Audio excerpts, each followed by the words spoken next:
That's not all up to the United States now. I think we have gotten clear signals from the Khmer government the last 2 years that they are not interested in a positive relationship with the United States. I don't know why that is. I don't understand it from a development perspective, but we've gotten those clear signals. បាទរឿងនេះมันអាស្រ័យទៅលើសហរដ្ឋអាមេរិកទេមកយើងបានទទួលសញ្ញារយៈពេល2ឆ្នាំចុងក្រោយនេះថារដ្ឋាភិបាលកម្ពុជាមិនចាប់អារម្មណ៍មានតំណែងតំណងល្អជាមួយនឹងសហរដ្ឋអាមេរិកទេហើយខ្ញុំក៏មិនយល់ដែរបើយើងពិនិត្យមើលតាមបរិបទឬអត្ថន័យនៃការអភិវឌ្ឍ And so I don't think that and since I came, let's be honest, the Khmer government has taken a lot of steps against the United States. They've cut all our military exercises. They've thrown our CB detachment out of the country. They have made all those accusations against us having to do with the political situation. And so I feel like there's really never been an honest desire by the Khmer government to have a good relationship with the United States. អ្វីដែលយើងក៏លេចមើលឃើញកន្លងមកចំពោះវិធានការដែលរដ្ឋាភិបាលកម្ពុជាបានចាត់ទៅលើសហរដ្ឋអាមេរិកនោះគឺមានតាំងពីការកាត់ផ្តាច់នៅការធ្វើសម្ពយុទ្ធយោធារួមគ្នាហើយនឹងស្ថានភាពនយោបាយចុងក្រោយនេះអញ្ចឹងខ្ញុំមើលឃើញថាដូចជាមិនមានចេតនាស្មោះត្រង់ណាមួយនៅក្នុងការចង់ឲ្យមាននៅទំនាក់ទំនងល្អជាមួយនឹងសហរដ្ឋអាមេរិកទេ នេះគឺជាការលើកឡើងរបស់លោក William Head ឯកអគ្គរដ្ឋទូតសហរដ្ឋអាមេរិកប្រចាំកម្ពុជាឆ្លើយតបនឹងសំណួរនៅក្នុងបទសម្ភាសន៍របស់វិទ្យុសំឡេងសហរដ្ឋអាមេរិក VOA កាលពីថ្ងៃពុធពាក់ព័ន្ធទៅនឹងចំណងការទូតរវាងសហរដ្ឋអាមេរិកនិងកម្ពុជា ប៉ុន្តែប្រសាសន៍ដែលថាចំណាត់ការរបស់រដ្ឋាភិបាលកម្ពុជាដែលធ្វើឡើងទៅលើសហរដ្ឋអាមេរិកគ្មានចេតនាស្មោះត្រង់ចំពោះទំនាក់ទំនង25ឆ្នាំនេះត្រូវបានលោកផៃស៊ីផានរដ្ឋលេខាធិការនិងជាអ្នកនាំពាក្យទីស្តីការគណៈរដ្ឋមន្ត្រីបង្ហាញថាជាការលើកឡើងមិនចំគោលដៅសោះឡើយដោយគ្រាន់តែចង់គេចវេះពីការពិតនៃទំនាក់ទំនងកម្ពុជា អ្វីដែលលើកឡើងដោយ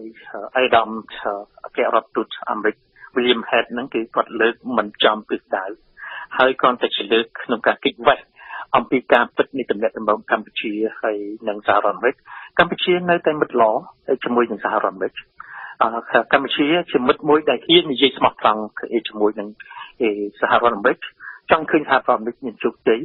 ដែលបញ្ចប់នៅការលូកលាន់ផ្ទៃក្នុងរបស់ប្រទេសដទៃទៀតសហរដ្ឋអាមេរិកនឹងទទួលបាននៅមិត្តជាច្រើនជំវិញពិភពលោកហើយទោះជាសហរដ្ឋអាមេរិកធ្វើអាក្រក់ដាក់សន្តិកម្មកម្ពុជាយ៉ាងណាប្រជាប្រដ្ឋកម្ពុជាយើងមិនដែលមើលសហរដ្ឋអាមេរិកជាសត្រូវនោះទេហើយរហូតដល់គេដាក់សន្តិកម្មមិនអោយឯថ្នាក់ដឹកនាំចូលទៅកាន់ប្រទេសគេតែយើងមិនដែលតបតអានឹងជារឿងការសម្រេចចិត្តនៃមិត្តផលរបស់យើងអត់ដែលយករឿងអីគ្នានេះដល់អ្នកនយោបាយសហរដ្ឋអាមេរិកទោះតែគេមាក់ងាយទោះគេរៀបចំតែថែទាំបាក់ក្រុមអ្នកប្រឆាំងមួយរាជរដ្ឋាភិបាលស្របច្បាប់ដែលគេហៅថាពួកអ៊ូទីមហ្នឹងក៏យើងមិនដែលរករឿងជាមួយគេនេះគ្រាន់តែជាការប្រើប្រាស់សិទ្ធិសម្រាប់ការប្រើប្រាស់សិទ្ធិការពារខ្លួនឯងតែប៉ុណ្ណោះ ជាណាមិញអ្នកវិភាគបញ្ហាសង្គមនិងនយោបាយលោកបណ្ឌិតមាសនេះយល់ឃើញថាក្រោយការរំលាយគណបកប្រឆាំងដ៏ធំជាងគេនៅកម្ពុជារួចមករដ្ឋាភិបាលកម្ពុជាពិតជាពុំសូវអើពើនិងថែមទាំងមិនដែលខ្វល់ពីការព្រមានដាក់ទណ្ឌកម្មណាមួយពីអាមេរិកនោះដែរ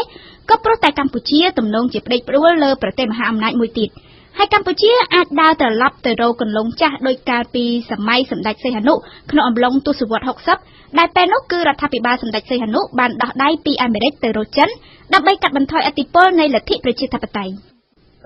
បើយើងមើលទៅទំនាក់ទំនងរវាងអាមេរិកហើយនិងកម្ពុជានេះសម្រាប់ខាងភូមិភាគីខ្មែរយើងបើវិលទៅក្រោយវិញមានការពិបាកដោយសារតែយើងទៅទំនងជា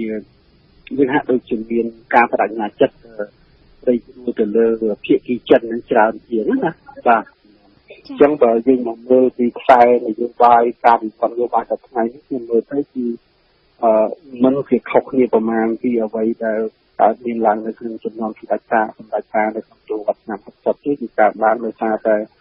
ការព្រួយបារម្ភរបស់រដ្ឋាភិបាលនៅពេលដែលបាត់បង់ប្រជាប្រិយភាពដោយក្រោយរដ្ឋហើយដឹកនាំប្រទេសរយៈពេល30ឆ្នាំមកដោយរដ្ឋាភិបាលមានទាំងធនធានមានទាំងអំណាចហើយមានទាំងមានអ្វីៗទាំងអស់ប៉ុន្តែទីចុងបំផុតវាត្រូវទៅវាខ្លាយទៅជាបាត់បង់ជាប្រិយភាពបាទអញ្ចឹងហើយបានគឺយើងឃើញនៅក្នុងតាមរយៈលទ្ធផលនៃការបោះឆ្នោតនៅឆ្នាំ2013និង2017នឹងឯងដែលធ្វើឲ្យរដ្ឋាភិបាលមានការព្រួយបារម្ភក្នុងការប្រកួតប្រជែង តាមរយៈការបោះឆ្នោតឲ្យសេរីនិងយុត្តិធម៌នៅក្នុងហ្នឹងគឺយើងអាចយុទ្ធសាស្ត្រក្នុងការផ្ដាច់ខ្លួនពីអាមេរិកហ្នឹងគឺជាផែនការមួយដើម្បីកាត់បន្ថយឥទ្ធិពលរបស់ប្រទេសពិសេសគឺឥទ្ធិពលនៃរដ្ឋាភិបាលបកៃនេះកុំឲ្យកើតទៅទាត់ចោលការលើកឡើងនេះលោកបណ្ឌិតសភាចាសុកទូចប្រធានរាជបណ្ឌិតសភាកម្ពុជាយល់ថាទំនាក់ទំនងរវាងអាមេរិកនិងកម្ពុជាគ្រាន់តែមានភាពងក់ងោដាក់គ្នាបន្តិចបន្តួចប៉ុណ្ណោះដោយសារប្រទេសទាំងពីរនៅមិនទាន់យល់ពីតម្រូវការរវាងគ្នាទៅវិញទៅមកយ៉ាងណាក៏ដោយកម្ពុជានៅតែត្រូវការអាមេរិកជានិច្ចមិនមានចេតនាបោះបង់គ្នានោះឡើយតាមពិតមិនមែនចឹងទេកម្ពុជាយកចិត្តទុកដាក់អាមេរិកឲ្យតម្លៃអាមេរិកលើកកិត្តិយសអាមេរិកប៉ុន្តែដែលវាខុសគ្នាគឺសម្លដែលអាមេរិកឆ្លឲ្យកម្ពុជាហូបមិនកើតតែកម្ពុជាចង់ឲ្យកម្ពុជាហូបបរហូបមិនកើតព្រោះកម្ពុជាមានសម្លកកូររបស់ខ្លួនដែរអញ្ចឹងទេសូមឲ្យអាមេរិកដាក់បរផងដាក់កកូរផងឆ្លាស់គ្នាទៅកុំឲ្យគេទទួលតែបរសុទ្ធហើយក៏កម្ពុជាមិនអាចទទួលយកតែកកូរសុទ្ធទៅឲ្យអាមេរិកទទួលទៀតដែរអញ្ចឹងឲ្យយើងមានទៅមានមកបានទៅរួចហើយកម្ពុជាត្រូវការអាមេរិកជានិច្ចតាមតែខ្ញុំគិតថាតម្លៃធំណាស់សេដ្ឋកិច្ចរបស់ហើយនយោបាយការបរទេសក៏អាមេរិកមានឥទ្ធិពលខ្លាំងនៅក្នុងសហគមន៍អឺរ៉ុបក៏ដូចនៅតំបន់ឡាទីនអាមេរិកដែរបាទនេះខ្ញុំអាចនិយាយបានទេថាទំនាក់ទំនងរវាងអាមេរិកហើយនិងកម្ពុជានៅពេលនេះកំពុងតែស្ថិតនៅក្នុងភាពងក់ងោជាមួយគ្នាជាការពិតមិនបដិសេធទេងក់ងោទាំងសងខាងធម្មតាមួយប្រកាន់ប្រជាធិបតេយ្យមួយកាន់ឯករាជ្យអធិបតេយ្យភាពអញ្ចឹងទេសូមឲ្យអ្នកស្វែងយល់អំពីធម្មតាប្រជាធិបតេយ្យវាត្រូវមើលវប្បធម៌របស់ប្រទេសមួយអាស៊ីលើកតែជប៉ុនមួយចេញទេក្រៅពីនោះអាស៊ីមិនអាចប្រើប្រាស់សម្បត្តិជប៉ុនប្រជាធិបតេយ្យបែបកុម្មុយនីសមិនមែនប្រជាធិបតេយ្យបែបអាមេរិកទេខ្ញុំបានចោទសួរថាហេតុនេះបានប្រទេសញ៉ៃចឹងថាប្រទេសគេដូចទូកចឹងបើសិនជាគ្មានសម្ដាប់ធ្នាប់វានឹងលិចកណ្ដាលសមុទ្រអញ្ចឹងគេត្រូវការមានវិន័យត្រឹមត្រូវណាស់ហើយកម្ពុជាគឺចាក់យ៉ាងជ្រៅរាប់ពាន់ឆ្នាំនៃវប្បធម៌និងប្រពៃណីជំនឿរបស់ខ្លួនអញ្ចឹងផលប្រយោជន៍ធំនេះគឺផលប្រយោជន៍ហ្នឹងអញ្ចឹងសូមឲ្យប្រឡេកទៅមើលសេចក្តីត្រូវការរឿងខ្លួនឲ្យផ្ដល់នៅលក្ខខណ្ឌមិនតឹងរ៉ឹងទោះងក់ងើយ៉ាងណាក៏កញ្ញាកឹមមនោវិជ្ជាកូនស្រីលោកកឹមសុខានិងដែលធ្លាប់ជាអគ្គនាយករងផ្នែកកិច្ចការសាធារណៈរបស់អតីតគណៈបក្សសង្គ្រោះជាតិបានបង្ហាញការសោកស្ដាយចំពោះទង្វើរបស់រដ្ឋាភិបាលកម្ពុជាទៅលើអាមេរិកទង្វើផ្សេងៗដូចជាការចោទប្រកាន់អាមេរិកជុំវិញរឿងគ្រាប់បែកគីមីនិងការគាំទ្រក្រុមបកប្រឆាំងជាដើមការពិតជាការគួរឲ្យសោកស្ដាយណាស់ដែលយើងឃើញថារដ្ឋាភិបាលកម្ពុជាមានយុទ្ធនាការប្រឆាំងជាមួយសហរដ្ឋអាមេរិកហើយđâyបានជាសោកស្ដាយពីព្រោះសហរដ្ឋអាមេរិកបានផ្ដល់ផលប្រយោជន៍ដល់ប្រទេសយើងជាច្រើនមិនត្រឹមតែតាក់ទងនឹងលទ្ធិប្រជាធិបតេយ្យទេគឺការអភិវឌ្ឍផងដែរហើយនិងការអនុគ្រោះពន្ធផងដែរអញ្ចឹងហើយយើងឃើញថាវាខាតបើសិនយើងបង្កចំនួនជាមួយប្រទេសដូចជាសហរដ្ឋអាមេរិកនឹងខាតហើយដែលចំណុចមួយដែលខ្ញុំគិតថាដែលសហរដ្ឋអាមេរិកលើកឡើងថារដ្ឋាភិបាលកម្ពុជាមិនចង់មានទំនាក់ទំនងល្អព្រោះជាក់ស្ដែងយើងឃើញថាមានយុទ្ធនាការធ្វើឲ្យប្រជាពលរដ្ឋខ្មែរស្អប់អាមេរិកមានយុទ្ធនាការនឹងហើយតាក់ទងទៅនឹងបញ្ហាថ្មីផងដែរបញ្ហាវិបត្តិនយោបាយនៅពេលដែលសហរដ្ឋអាមេរិកចេញសេចក្តីថ្លែងការណ៍ណាមួយរដ្ឋាភិបាលខ្មែរតែងតែវាយប្រហារប៉ុន្តែនៅពេលដែលឧទាហរណ៍សហភាពអឺរ៉ុបចេញសេចក្តីថ្លែងការណ៍ស្តីងគ្នាមានតែធ្ងន់ជាងនឹងផងរដ្ឋាភិបាលខ្មែរមិនបានវាយប្រហារទៅលើប្រទេសដទៃនោះទេខ្ញុំគិតថាអ្វីដែលគាត់ធ្វើនេះគាត់ចង់យកប្រទេសអាមេរិកជាឧទាហរណ៍ដើម្បីគម្រាមប្រទេសដទៃទៀតថាប្រសិនបើអ្នកឯងហ៊ាននិយាយពីបញ្ហាសិទ្ធិមនុស្សហ៊ាននិយាយពីបញ្ហាលទ្ធិប្រជាធិបតេយ្យនៅកម្ពុជាអ្នកឯងនឹងរងគ្រោះដោយសហរដ្ឋអាមេរិកអញ្ចឹងចំពោះការមិនធ្វើសេចក្តីថ្លែងការណ៍របស់អាមេរិកនេះដែរត្រូវបានលោកផៃស៊ីផានពន្យល់តបវិញថាដោយសារការក្បត់នៅគោលការណ៍ឬការដែល ethical ឬក៏ក្រមសីលធម៌នៃទំនាក់ទំនងនៅសហប្រតិបត្តិការរវាងកម្ពុជានិងសហរដ្ឋអាមេរិកនៅពេលដែលគេគម្រាមយើងមិនទទួលពីគម្រាមពីអ្នកណាទេហើយដោយសារ EU គ្រាន់តែជាសម្ដែងការព្រួយបារម្ភដែល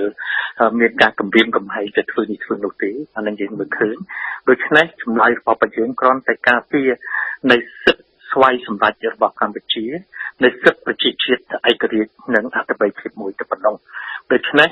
រឿងហ្នឹងគឺសម្ដេចព្រះមហាក្សត្រលេខជួនសែនលោកបានជំរាបផ្ទាល់ដែលស្មោះត្រង់ចំពោះសហរដ្ឋអាមេរិកក្នុងការនៅតែយល់ឃើញថាសហរដ្ឋអាមេរិកនឹងជា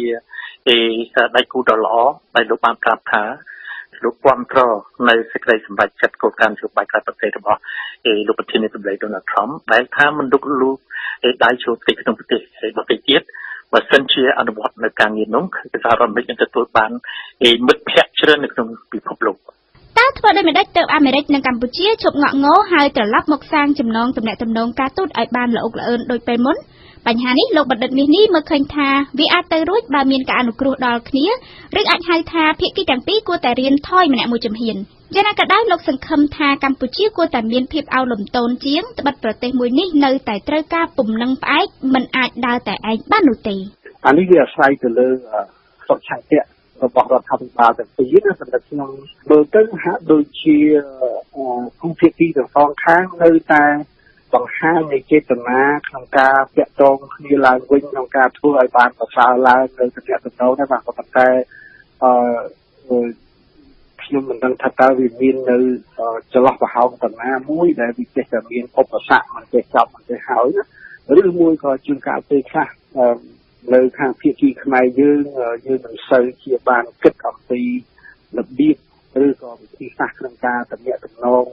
នយោបាយការបរទេសរបស់យើងឃើញថានយោបាយការបរទេសក្នុងប្រទេសខ្មែរយើងបើប្រៀបធៀបជាមួយថៃនិងវៀតណាមយើងខ្សោយជាងគេរហូតមកហើយយើងតែងតែបរាជ័យជា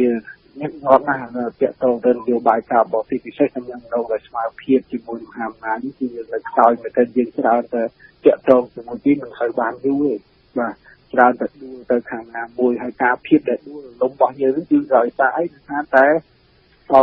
យើងមិនអាចជួយឲ្យតែខ្លួនឯងបានអញ្ចឹងបើសិនជាផ្ដាច់ពីខាងមួយវាត្រូវតែរត់ទៅរកឲ្យខាងមួយទៀតជួយដើម្បីឲ្យរស់បាន